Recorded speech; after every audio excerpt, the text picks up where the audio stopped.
नमस्कार, आप देख रहे हैं दर्श न्यूज। मैं हूं दिव्यांशु। राष्ट्रीय लोक जनशक्ति पार्टी की प्रदेश कमेटी को भंग कर दिया गया है।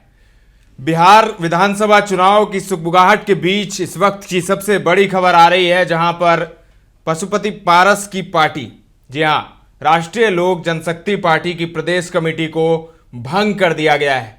पार्टी के राष्ट्रीय अध्यक्ष पशुपति पारस के आदेश पर यह कार्रवाई की गई है। बिहार चुनाव 2025 के मद्देनजर नए सिरे से राज्य कमेटी का गठन होगा। राष्ट्रीय लोक जनशक्ति पार्टी की प्रदेश कमेटी को भंग कर दिया गया है। पार्टी के राष्ट्रीय अध्यक्ष पशुपति पारस के आदेश पर यह कार्रवाई हुई है। 2025 में होने वाले बिहार विधानसभा चुनाव के मद्देनजर अब नए सिरे से गठन होगा, जिसकी जिम्मेदारी रालोसपा के प्रदेश अध्यक्ष प्रिंस राज पासवान के पास होगी, जो प्रदेश कमेटी और प्रकोष्ठों का नए सिरे से पुनर्गठन करेंगे।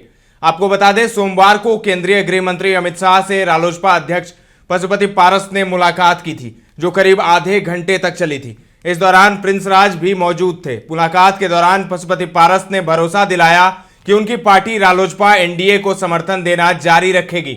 हाल ही में तरारी विधानसभा सीट विधायक रहे सुनील पांडे रालोसपा छोड़ भाजपा का दामन थाम लिया था। उन्होंने जिन 4 सीटों पर उपचुनाव होना है, उसमें तरारी सीट भी शामिल है, जिसके बाद बिहार बीजेपी के अध्यक्ष दिलीप जायसवाल ने पशुपति पारस से उनके दफ्तर जाकर मुलाकात की थी, जिसके हफ्ते भर के भीतर पशुपति पारस ने केंद्रीय गृह मंत्री अमित शाह से मुलाकात कर ली।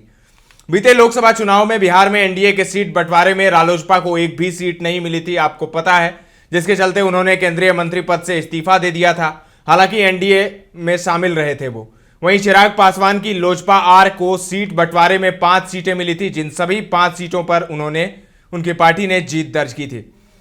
और जिस तरीके से चिराग पासवान मुखर होकर केंद्र के फैसलों के खिलाफ बोल रहे हैं, मोदी शाह के फैसलों के खिलाफ खुलकर बोल रहे हैं, जिसके बाद मोदी को बैकफुट पर भी आना पड़ा है कई फैसलों पर, चाहे वो वक्फ बोर्ड हो, चाहे वो लेटरल एंट्री का मामला हो, और अब जातिगत जनगणना पूरे देश में कराने की मांग राहुल गांधी कर रहे हैं। और सपा के जो अध्यक्ष हैं अखिलेश यादव, वो भी जोर शोर से ये मांग उठा रहे हैं, जिस पर बीजेपी असहज महसूस कर रही है। और इतना ही नहीं, चिराग पासवान ने भी जातिगत जनगणना की वकालत कर दी है।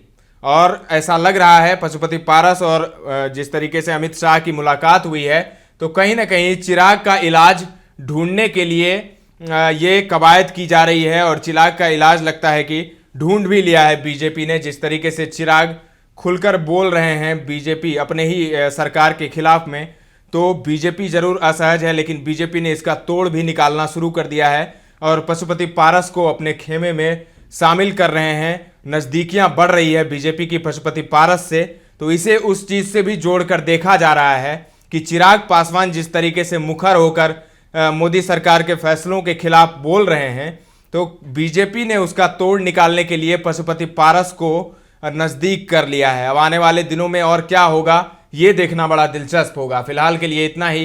तमाम अपडेट्स आपको हम देते रहेंगे। बने रहें दर्श न्यूज के साथ।